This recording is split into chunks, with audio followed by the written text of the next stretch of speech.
Então ele é o manual de instrução para o kernel, que vai falar para o sistema operacional como trabalhar com cada um desses caras. Tá.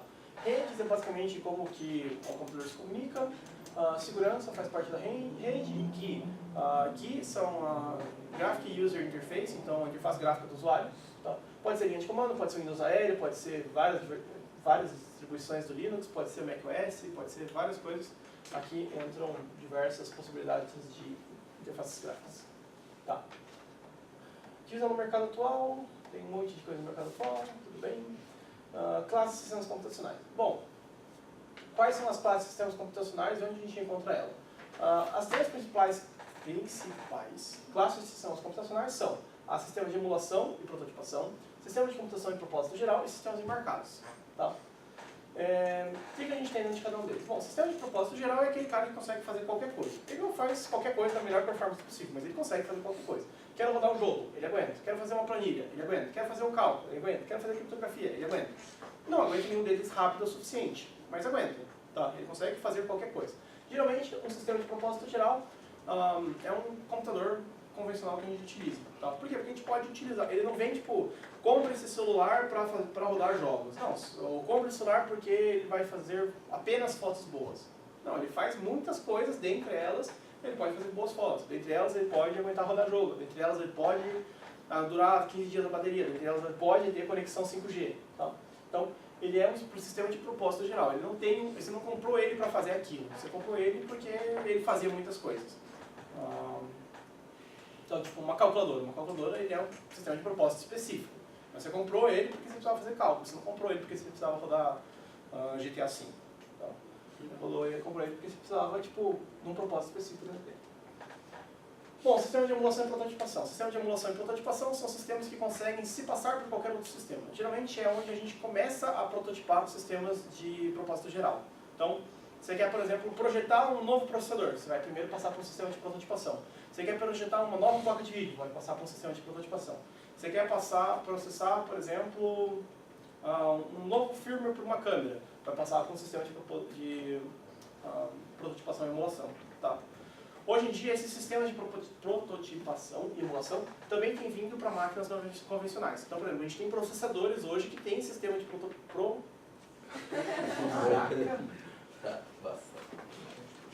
Eu estou tentando engolir, não está indo, está faltando churrasco. Eu estou tentando... Vamos lá. Respira.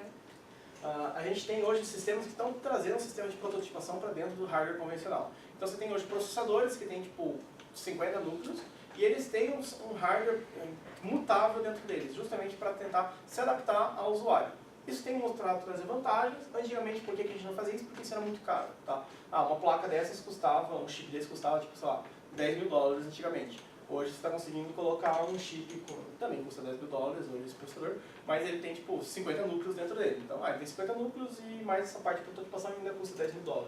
A pessoa vai olhar assim, tá, tudo bem, pode ser. É uma opção viável. Não é barato ainda, mas a ideia é que isso se torne barato. A computação não era barato. Tipo, o ENIAC custava milhões e milhões de dólares. Hoje é tipo ferro velho. Hoje, tipo, uma calculadora qualquer que mais que processador, qualquer calculadora mesmo, aquela tipo de R$2 que você compra na esquina, você nem sabe se vai funcionar direito, tem mais processamento do que o ENIAC. Então, é isso que acontece. Tá.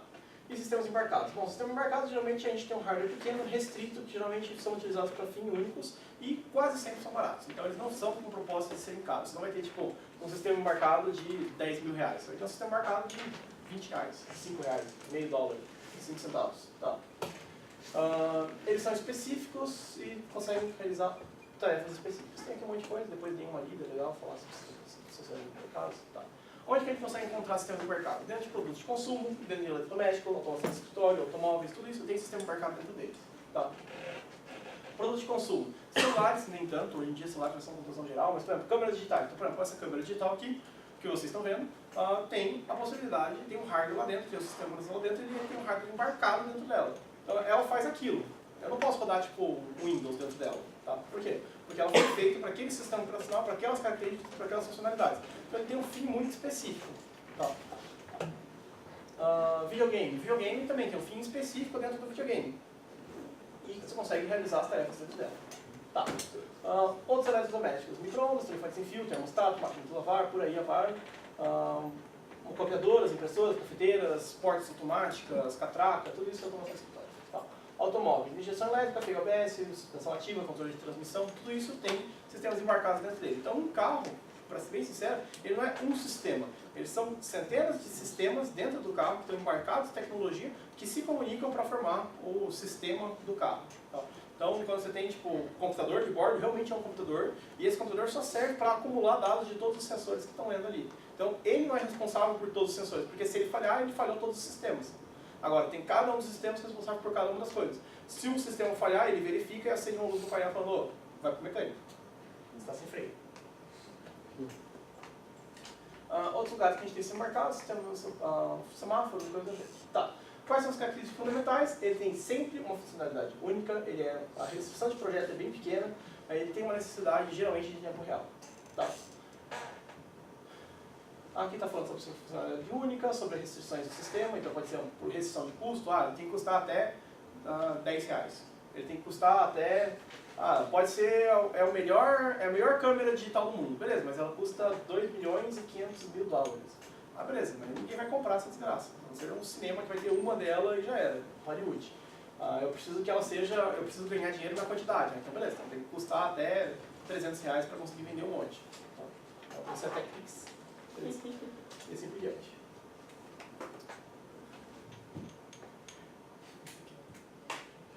Tá. Aqui tem alguns sistemas operacionais de sistemas embarcados, e aí a gente entra na última classe de sistemas computacionais, que é sistema de tempo real. Última classe desse capítulo. O que é um sistema de tempo real? O sistema de tempo real, basicamente, ele é um sistema que tem um tempo a ser determinado. Tá? Então, quando a gente está falando do processo normal da computação, a gente tem que o processo vai gerar uma saída O. Então, o processo P, a partir de uma entrada I, vai gerar uma saída O dentro de um tempo T. Isso é qualquer processo computacional. Qualquer processo computacional pode ser expresso dessa forma. O que é um sistema de tempo real? É quando a gente adiciona a letrinha D de deadline. Então, a gente adiciona um limite de tempo. Então, a gente diz que a gente vai ter um processo P recebendo uma entrada I, gerando uma saída O, dentro de um tempo T menor do que D. Tá? Então, ele sempre vai ser menor que D. Então, ele tem um deadline, esse deadline precisa ser cumprido. Tá? Geralmente porque isso depende, é alguma coisa crítica dentro do sistema. Tá? Então, por exemplo, freio ABS, sistemas de tipo... sistemas médicos e coisas do gênero, são todos eles que precisam de tempo real. Bom, dentro dos sistemas reais a gente também tem duas classes. A gente tem a classe Software Real-Time e a classe Hard Real-Time. O que é isso? Bom, Software Real-Time é quando a gente tem um deadline, mas esse deadline não precisa ser cumprido fielmente. Até o deadline ele tem 100% de utilidade, mas passou um pouquinho, ele ainda tem utilidade, mesmo que menor. Tá? Então mesmo que ele perca um pouco de utilidade, ele ainda tem utilidade. E o Hard Real-Time? Bom, o Hard Real-Time ele tem um processamento que precisa ser realizado dentro daquela janela de tempo e não adianta ele ter um mínimo de atraso. Se ele tiver atraso, aquele sistema já não está funcionando da maneira que ele deveria funcionar. Tá? Bom, a diferença entre as duas classes é justamente que a Software Real-Time permite um atraso e a Hard Real-Time não permite um atraso. Ela sempre tem que executar dentro dessa faixa de tempo. Tá? Mesmo que essa faixa de tempo, aqui a gente está dizendo quantitativamente a faixa de tempo. Então, por exemplo, eu posso ter um grau de importância, então tipo uma importância, e eu posso ter um tempo. Tá? Então, no Software Real-Time eu tenho que ele vem com 100% de importância e ele decresce até chegar a zero. Tá? Então, aqui é o soft. Então, essa daqui é a minha deadline do soft e essa daqui é a minha segunda deadline do soft. Tá? Beleza. O Hard Real-Time. Bom, o Hard Real-Time, ele, se for a mesma deadline, ele vai chegar aqui e aqui nessa faixa ele vai cair e a utilidade dele é zero. Tá? Só que um sistema Hard Real-Time, ele não tem que obrigatoriamente ter a mesma deadline com o sistema Software Real-Time. Tá?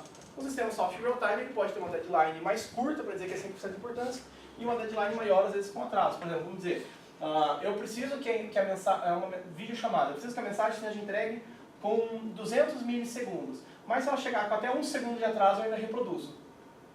Certo? Então, isso é um sistema Software Real-Time de videoconferência. Hard Real-Time. Eu preciso, um médico fazendo uma cirurgia à distância, onde ele está controlando braços robóticos que estão fazendo uma cirurgia.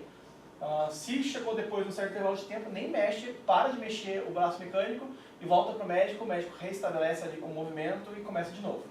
Tá? Então ele avisa, deu um erro de comunicação e recomeça. Tá? Então, hard real-time, ele também pode ser assim, ó, tem um tempo muito maior do que o soft. Então, esse processo aqui, ele é hard, mas olha, o deadline dele, o deadline linha, é muito maior do que o tempo, tanto o deadline desse preto quanto o deadline desse azul aqui. Certo? Então, eu não estou falando quantitativamente do deadline, eu estou falando da ideia de deadline. Tá? Então, essa é a ideia do soft e do hard real-time. Então, o hard real-time ele não é obrigatoriamente menor do que o soft real-time. Ele só é mais rígido que o soft real-time. Tá? Então, o soft ele permite um atraso, o hard ele não permite, mas ele não está falando do tamanho da janela. Pode ser que o soft, a deadline seja 200 milissegundos, mas aceita até 1 segundo. E o hard seja com 5 segundos de atraso. Beleza, está valendo. Tá? Ainda está dentro da definição. A gente tem sistemas operacionais de tempo real também, que tem algumas características, que são, por exemplo, orientação a evento, orientação a fatia de tempo, escalonamento separado por tarefas e diminuição de tempo, troca de contexto. Tá? Tem algumas características aqui, leiam isso daqui, é legal, é interessante, pode cair. Tá? Leiam mesmo. Ele tem um sistema, por ser um sistema de tempo real, ele tem várias coisas diferentes do sistema operacional convencional. O tipo de alocação de memória é diferente, o tipo de alocação de processo, o tipo de alocação de recurso, o tipo de interrupção, tudo isso é diferente, tá? Tudo isso pode ser diferente dentro de um sistema de tempo real. Então, tem várias características dele que são aqui para características únicas dele. Tá? Vou passar aqui toda essa parte dos exemplos dos software do real-time. Vamos pular aqui para linguagem de programação. Tá. Linguagem de programação. O que a gente tem em linguagem de programação? Linguagem de programação a gente quer fazer com que o computador compreenda a nossa linguagem, ou compreenda nossos códigos e execute. Então a gente não quer ter que programar com linguagem de máquina, a gente quer ter que programar em uma linguagem um pouquinho mais amigável para a gente. Por conta disso a gente vai utilizar uma linguagem de programação. Toda e qualquer linguagem de programação tem sempre duas coisas muito importantes dentro delas, a semântica e a sintaxe. Semântica é o significado individual de cada uma das palavras e para que ela serve, e sintaxe é como essa palavra se organiza dentro de uma frase. Tá? Então, por exemplo, if é uma definição de uma verificação que vai fazer não sei o que, isso é a semântica. Sintaxe, if, abre parênteses, uma verificação que tem que retornar verdadeiro ou falso, fecha parênteses, abre chaves, um trecho de código e fecha chaves. Tá? Isso é a sintaxe do if. Tá? Bom, conjunto de instrução. Toda linguagem de programação estruturada tem um conjunto de instrução. Dentro do conjunto de instrução, a gente tem que, para as linguagens estruturadas, a gente tem 4 instruções básicas, que são as instruções de entrada e saída, aritmética e lógica, seleção e repetição. As instruções de entrada e saída basicamente fazem leitura de teclado, escrevem na tela, ou leitura de qualquer outro sensor, e escrita em qualquer outro lugar, tipo uma impressora. Tá? As instruções de aritmética e lógica, eles vão fazer operações aritméticas, como som, subtração, multiplicação e divisão, podem fazer mais operações do que essas, mas essas aqui são as básicas para tudo. Tá? E operações lógicas como e, ou, not, short e assim por diante. Tá? Entra também em aritmética lógica, em instruções aritméticas e lógicas os operadores relacionais. Maior, menor, menor igual, igual e diferente. Tá? Por quê? Porque eles vão retornar verdadeiro ou falso. Por exemplo, A menor que 10. Ele não vai retornar um valor numérico, ele vai retornar verdadeiro ou falso. Então ele é um operador lógico. Tá? Instruções de seleção. Eles vão me permitir selecionar um trecho de código. Se aquilo for verdade, então isso. Se não, faça aquilo. Tá? Então eles só vão me permitir selecionar trechos de código. E o trecho de repetição ele vai me permitir pegar um certo trecho de código e repetir esse código enquanto uma certa condição for verdadeira. Tá? Dentro da evolução da linguagem, a gente tem que as linguagens começaram num nível muito baixo e foram surgindo linguagens cada vez mais tentando subir o nível da linguagem, deixando ele mais próximo da gente. Então, quanto mais alta a linguagem, mais próximo do humano, quanto mais baixo o nível, mais perto da máquina. Tá? Linguagens de nível intermediário, toda vez que uma linguagem é criada, ela não precisa obrigatoriamente ficar no nível que ela foi criada. Por exemplo, C, quando foi criado, era uma linguagem de alto nível. Hoje é uma linguagem de nível médio. Por quê? Porque surgiram muitas outras linguagens que foram fazendo com que a escala fosse aumentando e chegasse no nível que a gente está hoje. Tá? Bom, historicamente a gente tem algumas linguagens que vocês não precisam saber. Tá? Muitas linguagens que vocês não precisam saber. Consegue passar? Demora um pouquinho para passar de um para o outro, mas vamos lá. Tá. E aí a gente chega nas coisas importantes sobre linguagens. O que a gente tem sobre importante? Toda e qualquer linguagem que for escrita pela gente precisa ser interpretada para a máquina. Certo? Então ela precisa passar por um processo de tradução. Se ela precisa passar por um processo de tradução, ela precisa ter um tradutor. que vai pegar meu código escrito na linguagem de programação que eu escrevi e transformar isso para linguagem de máquina. Tá?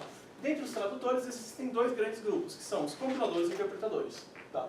Qual que é a diferença entre eles? Bom, os compiladores, eles vão pegar o meu código fonte e fazer ele processar por meio de uma linguagem intermediária. Por meio de um código intermediário.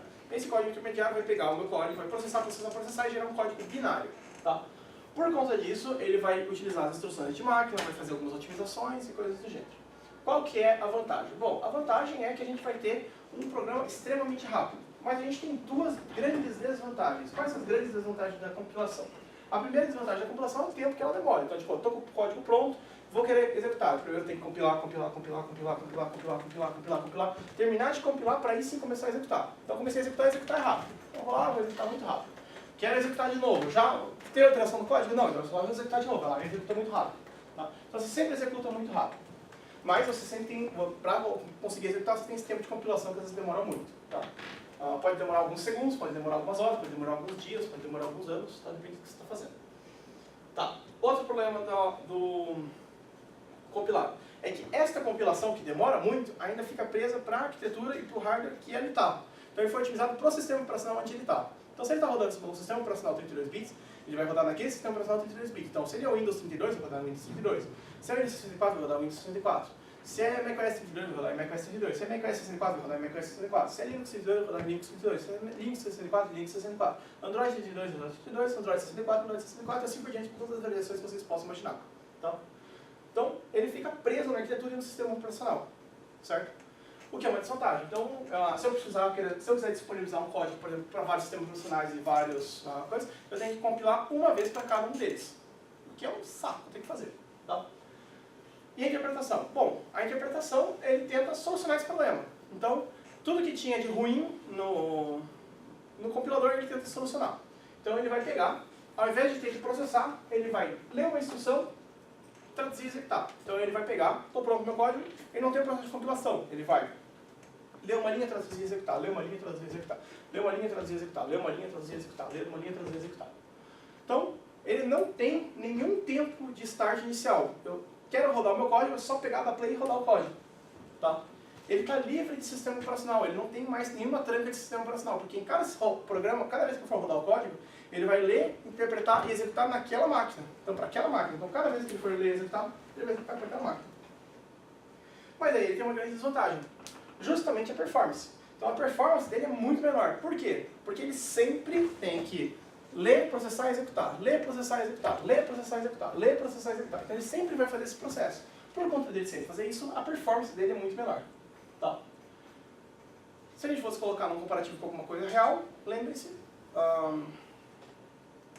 compilado é igual a dublagem. Então você pegou um filme, está em inglês, você vai pegar esse filme, vai pegar todo o roteiro, vai entender cada uma das falas, cada uma das ações, o que aquela ação quer fazer ali, traduzir as piadas, traduzir em português, escrever o texto em português, pegar autores, pegar os autores vão gravar as vozes, sincronizar as vozes com o movimento da fala, sincronizar o áudio, colocar o áudio dentro da mídia, pronto, agora a mídia está dublada.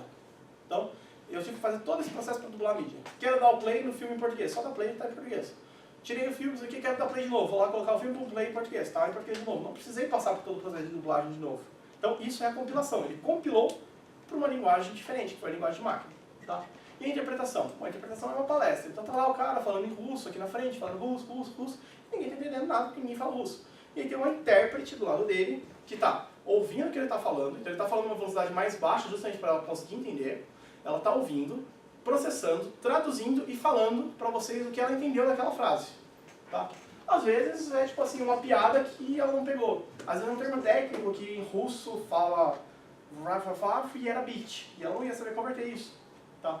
E aí você tem tipo esses problemas. Então ele demora mais. Toda vez que eu precisar, fiz essa palestra aqui na Paulista 2, fui levar para a Paulista 1, vai ter que traduzir de novo. Fui levar para o Moca, tem que traduzir de novo. Fui levar para o Olímpia, traduzir de novo. Fui levar para falar na Globo News, vai ter que traduzir de novo. Vou levar para o Ceará, vai ter que traduzir de novo. Então, aonde eu estiver com ele, ele vai ter que ser traduzido novamente, não ser na Rússia. Tá? Então, em todos os outros lugares eu precisava de um tradutor.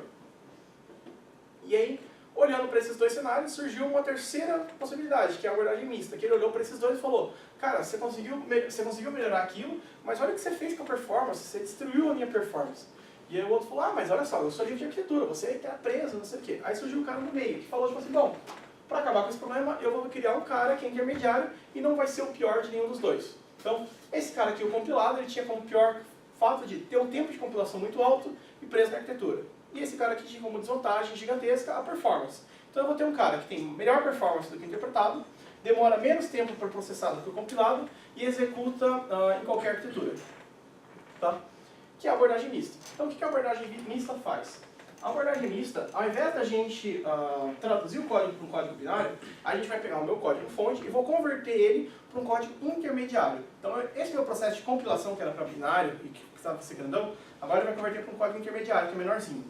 E aí este código intermediário, que depois de passar por algumas otimizações nesse processo de conversão para intermediário, vai ser interpretado. Só que ele vai ser interpretado já sabendo mais ou menos o que ele tinha que rodar, porque o processo de interpretação ou de transcompilação gerou um código já mais otimizado. Então ele vai conseguir ter uma performance um pouquinho melhor. E aí, por conta de ter uma performance melhor, o código vai ter uma performance melhor. Então ele ainda é interpretado, mas ele é interpretado a partir de uma linguagem intermediária, não a partir de um código fonte. Certo? Então é como se fosse agora o mesmo russo, só que agora é uma intérprete que já viu 1000 palestras desse cara, já sabe o que o cara vai falar, já sabe mais ou menos as piadas, sabe todos os termos técnicos e está preparada para falar o que o cara falar. Então quando o cara começar a soltar uma piada, ela já vai soltar a piada em português para todo mundo começar a rir e rir junto com o fim da piada. Tá? Então ela já sabe como tratar aquilo, ela já tem um manejo em cima daquele código, em cima daquele palestrante. Tá? Então isso é a abordagem mista. Bom, aí a gente tem a classificação de linguagens na CNN. Tem muitas classificações, tá? Tem um monte de linguagem, tem um monte de tipo. Tá.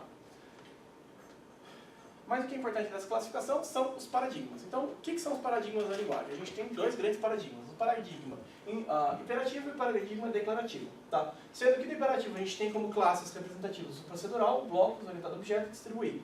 E do declarativo, funcional e lógico. Tá? O paradigma imperativo ele é marcado por iterações, ou seja, por ações. Então, ele vai ter comandos que vão mudar os estados das variáveis, que vão fazer os valores serem alterados e, por conta disso, realizar o código. Tá? Então, isso é o paradigma imperativo. E o paradigma declarativo? Ele vai declarar aquelas tarefas, então ele vai tentar declarar as tarefas, e as tarefas vão ser invocadas de acordo com as ações que são tomadas no código. Então, ele não está dizendo qual vai ser a ordem das ações, ele vai deixar que o código, de acordo com o que ele for realizando, ele vai se mudando, tá? Mais ou menos por aí. Tá. Outra classificação importante é a classificação por tipo de dado. Então a gente tem dados que são fortemente tipados, fracamente tipados, dinamicamente tipados, estaticamente tipados.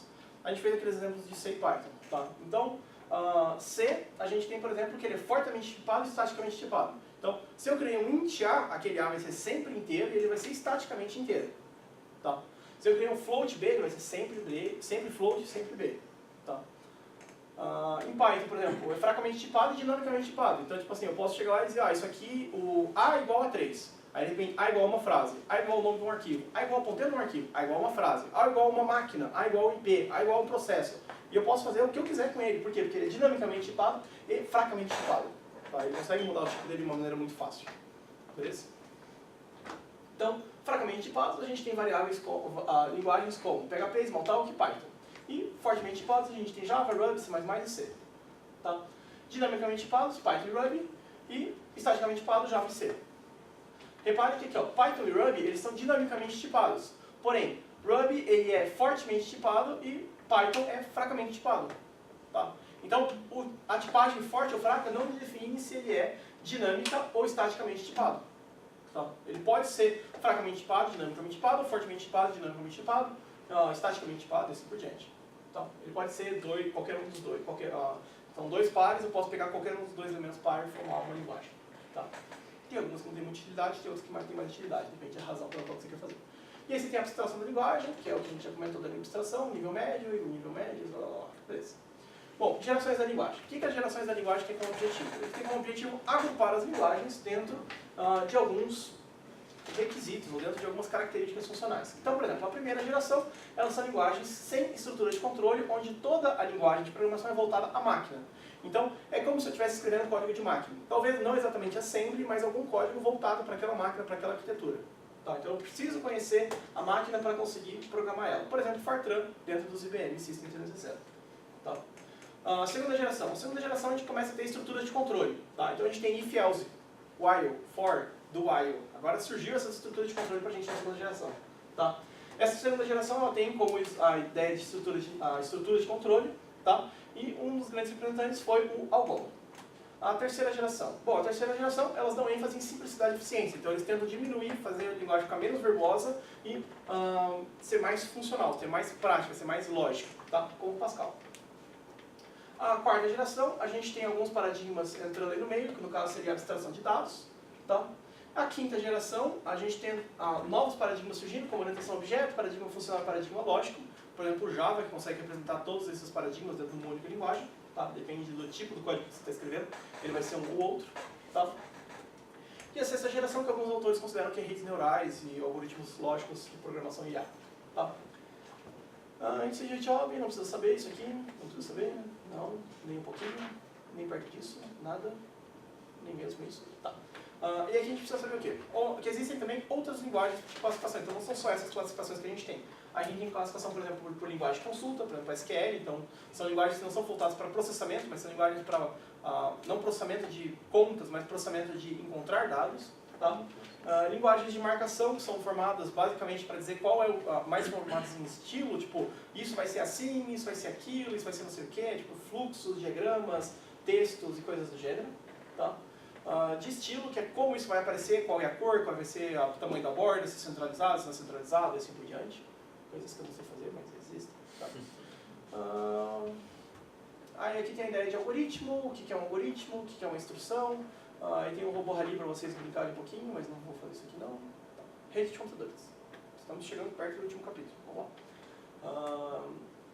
Rede de computadores. O que a gente tem dentro do rede de computadores? Estamos olhando, 389.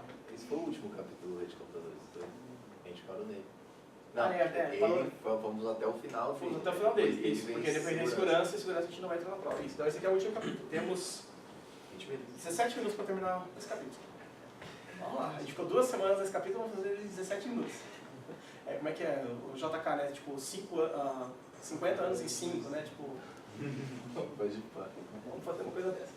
Então, o que a gente tem aqui na rede de computadores? Rede de computadores, basicamente, a gente tem um histórico do computador que começou utilizando a ARPANET, basicamente para fazer sincronização de arquivos dentro de uma rede interna, dentro de uma rede peer-to-peer dos Estados Unidos para sincronizar as bases militares. Tá? Depois essa rede foi evoluindo a partir de 92, quando a gente começou a ter a ideia de World Wide Web.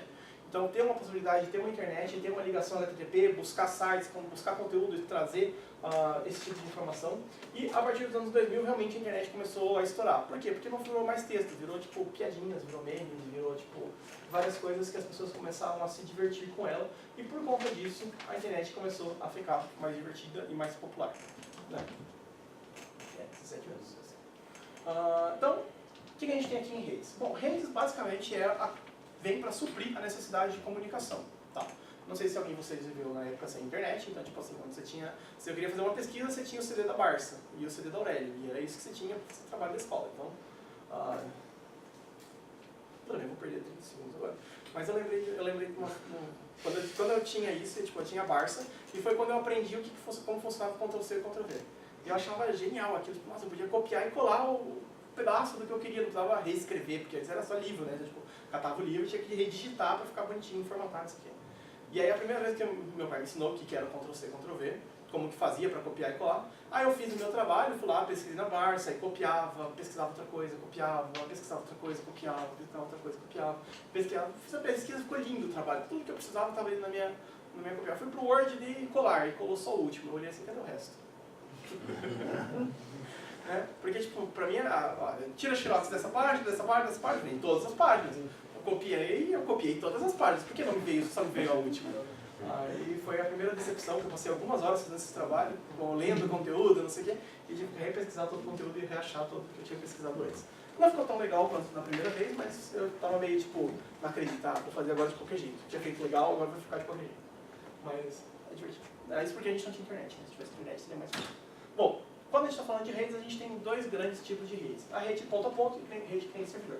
Qual que é a diferença dentro delas? Bom, ponto a ponto a gente tem várias máquinas, essas máquinas se interligam de forma direta. Então todo mundo na rede interage tanto com o servidor quanto com o cliente. Então, por exemplo, um torrent. Um torrent eu posso ser servidor de arquivo e posso estar baixando o arquivo ao mesmo tempo. Tá? Então eu estou baixando um arquivo, a parte do arquivo que eu já tenho, eu estou semeando esse arquivo para outra pessoa.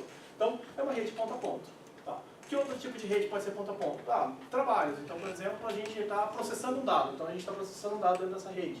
A gente está minerando uma criptomoeda. A gente está minerando a criptomoeda dentro dessa rede. Tá? Qual que é uma grande característica dessa rede? Eu posso derrubar metade das pessoas que a rede ainda está de pé. Tá? Que é, inclusive, uma das ideias que o pessoal brinca que é a hidra digital, né? Então, tipo assim, você vou lá e derrubou um servidor de torrent e surgem 10 outros servidores de torrent. Então, tipo, é a ideia da hidra mesmo, por conta da informação digital. Tá? Bom, as redes ponto a ponto, a gente tem que todo mundo interage tanto cliente como servidor. Qual que é a característica da rede ponto a ponto? Segundo um livro teórico que já tem mais de muitos anos, mas é o que, tipo, não vai cair na minha prova, mas vai cair, tipo, no teste de progresso, que é depois da minha prova. Bom, então a rede ponto a ponto tem até 10 computadores, ela tem baixo custo, ela é de fácil implementação, a segurança dela geralmente é inexistente, cabeamento é simples e é impossível de escalar. Só que a gente sabe que está errado. Tipo assim, você pega uma Bitcoin, tem tipo, milhões de usuários, tem uma segurança gigantesca, tanto que está baseada na segurança dele, a dificuldade de mineração, ela tem um custo que pode ser alto, tá? De acordo com a quantidade de máquinas que você tem tipo, milhões de máquinas, não até 10 computadores, a segurança é muito forte, cabeamento existe, então não é bem exatamente isso que está falando aqui no livro, mas tudo bem, vamos deixar que o livro não esteja certo, deixa isso feliz. Tá. E rede cliente servidor? Bom, que rede cliente servidor eu tenho um cara no meio central, um nó central recebendo as informações ou servindo informações para vários usuários. Esses usuários podem estar consumindo arquivos ou podem estar fornecendo arquivos para esse servidor. Ou, inclusive, se comunicando através do servidor, por exemplo, o WhatsApp. Então, estou enviando uma mensagem para o WhatsApp está enviando para a pessoa com quem eu queria falar. Eu não estou enviando de forma direta para a pessoa, eu sempre tenho um servidor no meio do caminho para fazer esse tipo de chat. Tá? Qual que é a característica dessa rede? A rede geralmente é grande, tem um alto custo, tem um desempenho maior, geralmente a segurança dela é maior porque tem um único ponto que eu tenho que proteger e eu não tenho que me preocupar com os outros pontos. E geralmente eles estão dividindo recursos, como por exemplo impressora, arquivo, mensagerias ou coisas do gênero. Tá? Bom, o que pode estar dentro da rede cliente-servidor? Um banco de dados, um sistema SaaS, uma rede social e qualquer outra coisa do gênero. Quais são os componentes da rede cliente-servidor? O servidor, o cliente, o protocolo, o cabeamento e o hardware de rede. Aí tem aqui cada um deles especificando o que ele serve e depois se explica. Tá. Então, resumidamente, a gente tem que o server-based, a gente tem um servidor no meio com várias máquinas comunicando nesse servidor. E o peer-to-peer, a gente tem todas as máquinas com a possibilidade de conversar entre todas elas. Tá? Só limitadas à capacidade de rede. Então, tipo assim, tem um cara aqui que tem 400 MB de velocidade, tem um cara aqui que tem 50k kbps. Esse 50k kbps não vai dar para conversar com todo mundo. Tá? Mas o cara que tem 1 GB de rede, talvez ele consiga conversar com todo mundo. Bom, aí a gente entra em transmissão de dados. Voltando aqui. Lembre-se daqui que eu falei que tem a parte de servidor, que depois esse servidor começou a multiplicar e deu a ideia de nuvem, e depois essa nuvem foi espalhando ainda mais e virou a fog, que é a névoa, tá? Então, a computação em névoa. Então a gente tem esses cenários hoje que, na verdade, a gente tem as duas redes misturadas. Então a gente tem um servidor, ou vários servidores em peer-to-peer, e esses vários servidores, então a gente tem uma rede peer-to-peer de servidores, que está em névoa, e essa névoa está servindo para vários clientes que estão no cenário cliente-servidor. Então, para os clientes é um servidor. Para o servidor, ele é uma névoa. Tá? Beleza. Transmissão de dados. Bom, transmissão de dados pode acontecer de 3 formas. A gente tem a forma simplex, half duplex e full duplex. Qual que é a diferença entre elas? Bom, simplex eu tenho um transmissor e um receptor. Half duplex, eu tenho um cara que consegue enviar e receber e outro cara que consegue receber e enviar. Tá? Só que eles nunca fazem isso ao mesmo tempo, porque eles têm um único canal de transmissão de dados. E o full duplex, eu tenho que ele consegue tanto enviar quanto receber ao mesmo tempo.